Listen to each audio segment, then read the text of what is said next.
पहली यूनिट जब फिनिश हो जाएगी तो फिर ढेर सारे बंच क्वेश्चन एक साथ करेंगे हम, डोंट वरी, बिकॉज 300+ क्वेश्चन जाना है हमें, ठीक है। ये क्वेश्चन लिया हमने, और जैसा कि मैं हर बार बोलता हूँ, क्वेश्चन जब भी आएगा बड़े इत्मीनान से पढ़ेंगे, कोई जल्दबाजी नहीं है। If impulse response of a system is given by e to the power minus t u of t, then step response is, सीधी सी कहानी है। इम्पल्स रिस्पॉन्स दिया हुआ है, मतलब h of t दिया हुआ है, ठीक है। Wait a minute, h of t दिया हुआ है आपको, और उसकी वैल्यू है e to the power minus t u of t। और मैंने बताया कि यदि आप इसका लाप्लास ले लो, हमने क्या सीखा था, यदि इसका लाप्लास ले लो, so you will get what, transfer function s+1। और यदि आपके पास ट्रांसफर फंक्शन आ गया किसी भी सिस्टम का s+1, और आपसे पूछा जा रहा है then the step response is, और स्टेप रिस्पॉन्स कब मिलेगा, जब आप इसे 1/s दे देंगे, तो वहां पे जो भी रिस्पॉन्स मिलेगा c of s, उसका ILT कर देंगे, ILT, तो C of t मिल जाएगा, और ये C of t he step response कहलाएगा। अच्छा सर, ऐसे लॉन्ग तरीके से जाएंगे, अभी जाके देख लेते हैं, फिर शॉर्टकट की भी बात कर लेंगे। ओके, यहां इस चीज को हम उठा के यहां रखते हैं, ये लीजिए, ठीक। मल्टीप्लाई कीजिए, C of s की वैल्यू लिखिए जरा सर, ये हो जाएगी 1/s गुणा 1/s+1। पार्शियल फ्रैक्शन से इसे डिस्ट्रीब्यूट कीजिए, something bye s something upon s+1। s की वैल्यू 0 रखिए, इसको छोड़ के, सो ये हो जाएगा 1। s की वैल्यू -1 रखिए, इसको छोड़ के, तो ये हो जाएगा दिस। अब आप कर दीजिए C of t, और C of t is nothing but, ये हो जाएगा u of t minus e to the power minus t u of t, जिसका कोई नहीं, उसका u of t ही है, तो C of t is nothing but your step response, और उसकी वैल्यू क्या हो गई, 1 minus e to the power minus t u of t। This is the answer for this question.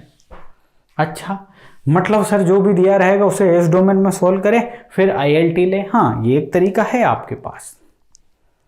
दूसरा तरीका भी है, और वो क्या है कि सर हमसे स्टेप रिस्पॉन्स पूछा गया है, और हम जानते हैं, क्या जानते हैं, देखना जरा ध्यान से, थोड़ा सा हम इधर कर दें इसको।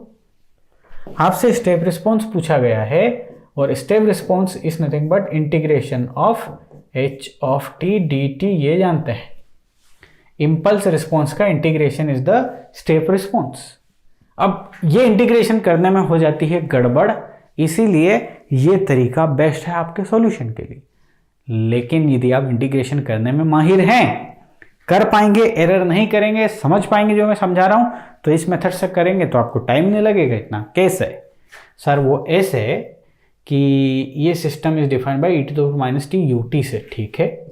सो ये है हमें करना e to the power minus t u of t dt। Is it okay? एक मिनट, yes, e to the power minus, okay, ठीक है साहब। आइए जरा, अब हमें क्या करना है, इसका इंटीग्रेशन, यहाँ पे हमें दो फंक्शन मानने हैं बेटा, एक ये फंक्शन, एक ये। एक्सपोनेंशियल फॉर्म जो होते हैं वो हमेशा लास्ट में आते हैं, और उसको छोड़ के जो भी फंक्शन है वो हमेशा पहली प्रेफरेंस पे आते हैं। इंटीग्रेशन सोल्व करना मैथमेटिक्स में आपने सीखा है, आइलेट रूल और सारी चीज़ें आपने देखी है। तो अब हम इसका इंटीग्रेशन कर रहे हैं। So this is nothing but the step response is equal to, first function को रखिए एज इट इज, और सेकेंड का इंटीग्रेशन वो आ जाएगा minus this by -1, so that is this. ये इंटीग्रेशन होता है बेटा, ये मत बोलना कि सर ये कहाँ से आ गया। Minus integration of differentiation of first function वो हो जाएगा del t, और integration of the second function वो हो जाएगा -t by -1, and this is nothing but the dt। अब ये माइनस को यहाँ पहुँचा दीजिए, तो ये कहानी जो आ जाएगी -u of -t e to the power -t plus e to the power -t of del t और dt। अब देखो बेटा, आप जरा ध्यान से देखो कि ये भाई साहब जो है ना, इनकी वैल्यू सिर्फ और सिर्फ 0 पे डिफाइंड है, और वो भी है 1 t इक्वल टू 0 पे, और उसके अलावा सब दूर 0 है। तो ये इंटीग्रेशन t इक्वल टू 0 को छोड़ के और किसी भी वैल्यू पे 0 ही देने वाला है। तो t इक्वल टू 0 पे ये क्या देगा, e की पावर 0 इज 1, इसकी वैल्यू 1 है, मतलब इस टोटल इंटीग्रेशन की जो वैल्यू है ना बेटा, वो 1 आ गई। समझ गए कैसे आ गई? अरे यार, एफ ऑफ टी लिखा हुआ है और डेल टी साथ में है और इंटीग्रेशन है, तो कुल मिला के F of 0 is the value into del 0 भी कर लीजिए। डेल 0 की वैल्यू 1 है, एफ ऑफ 0 की जो भी वैल्यू हो जाए वही इस इंटीग्रेशन की वैल्यू होगी। समझ गए? तो यहां से यदि आप देखोगे तो आपका एस आर आ गया, बोलो जल्दी से, minus u of t e to the power minus t plus 1, और 1 is nothing but the control system में u of t only, because everything is defined for t greater than 0।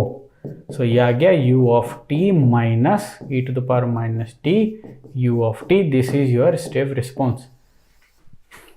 ठीक है, तो होता क्या है कि कर देते हैं आप लोग गलतियां, इसीलिए मैं सजेस्ट करता हूं कि go for that, time taking है, बट मैं आपको इसमें सिखाऊंगा। और क्वेश्चन जब लेंगे ना हम, ढेर सारे फाइनल क्वेश्चंस करेंगे, तो इसमें सावधानी क्या क्या रखनी है वो सब आपको मैं बताऊंगा।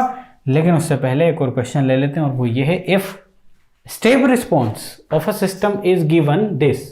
नाउ अब स्टेप रिस्पॉन्स से ध्यान रखिएगा, C of T is equal to E to the power minus T U of T, this is the step response है। Okay, then the impulse response is I R पूछा है, और I R तो हम समझते हैं क्या होता है कि D by D T of this response. Simple.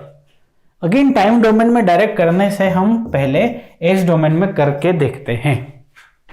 अच्छा देखो, एक सिस्टम है, let's take it H of S.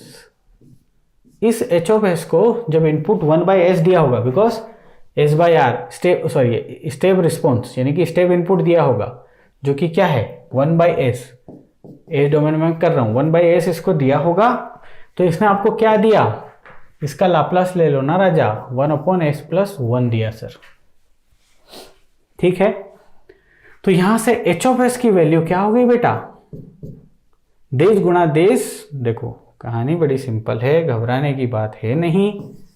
यहां से 1 बाई एस गुणा H of S is equal to 1 upon S plus 1 sir. So H of S is equal to S divide by S plus 1। ठीक है, अच्छा sir, तो इसका क्या ले लें हम, इनवर्स ले लें, H of T, I L T ले लें। चलिए सर आई एल टी लेते हैं, लेकिन वो कैसे होगा वो, अच्छा जी इसको करेंगे तो ये हो जाएगा S plus 1 minus 1 divide by S plus 1, तो ये हो जाएगा 1 माइनस 1 अपॉन एस प्लस 1, कुछ ऐसा आएगा, है ना। अब आराम से मैं क्या ले सकता हूं, इसका एच ऑफ टी ले सकता हूं। आप ले रहे हैं इनवर्स लाप्लास ट्रांसफॉर्म। 1 का इनवर्स लाप्लास ट्रांसफॉर्म कौन है भाई साहब, डेल टी का लाप्लास ट्रांसफॉर्म 1 है, 1 का इनवर्स लाप्लास दिस है। और व्हाट अबाउट दिस सर, ये हो जाएगा E to the power minus T and U of T. So this is your, उसने जो पूछा, इम्पल्स रिस्पॉन्स। अब आओ इस मेथड से करते हैं। Impulse response is nothing but D by D T of, यहाँ पे स्टेप रिस्पॉन्स है E to the power minus T U of T. Again दो फंक्शन से ध्यान रखिएगा, दिस एंड दिस। चलिए करते हैं, डिफरेंशिएशन करना कौन सी बड़ी बात है। ठीक है, सो पहला फंक्शन एज इट इज रख लो, दूसरे फंक्शन का differentiation e to the power minus t और माइनस साइन भी आएगा, plus e to the power minus t, और डिफरेंशिएशन क्या आ जाएगा, दिस यू ऑफ टी का डिफरेंशिएशन क्या है, डेल टी है। ओके, तो ये आ जाएगा E to the power minus T U of T, साथ में माइनस साइन, और इसकी वैल्यू क्या है सर, इसकी वैल्यू तो डेल टी ही है। कैसे sir, e to the power minus t del t की वैल्यू, या ये समझे कि कोई सा भी फंक्शन दिया है और डेल टी मल्टीप्लिकेशन में है, तो फंक्शन की वैल्यू एट 0 गुणा del t is the output. इसकी वैल्यू जो भी है देख लो आप, यानी कि इसकी वैल्यू डेल टी के बराबर होगी। ठीक है, तो कहानी ये है कि यहाँ पे फंक्शन की वैल्यू इसमें 0 पुट कीजिए, 1 गुणा दिस, तो यहाँ से बन गया क्या कि del t minus e to the power minus T U of t. यही तो हम लेके आए थे, इधर लेके आए थे ना, समझ गए। अभी हमने रिस्पॉन्सेस कवर किए हैं। ब्यूटीफुल क्वेश्चन है बेटा इस टॉपिक से। गेट का फेवरेट टॉपिक है ये। अभी ढेर सारे क्वेश्चन आना बाकी है। अभी हम थ्योरी निपटा के बहुत सारी चीज़ें कवर कर लिए हैं। अब चुनिंदा कुछ चीज़ें बाकी है जिसमें हम सेंसिटिविटी देखेंगे, हम डोमिनेंट पोल कॉन्सेप्ट देखेंगे, टाइम कांस्टेंट क्या होता है उसके बारे में जानेंगे, और थ्योरी वाइंड अप के बाद क्वेश्चंस शुरू होंगे आपकी बेसिक्स ऑफ कंट्रोल सिस्टम के। बने रहिएगा मेरे साथ, मिलूंगा अगली क्लास में।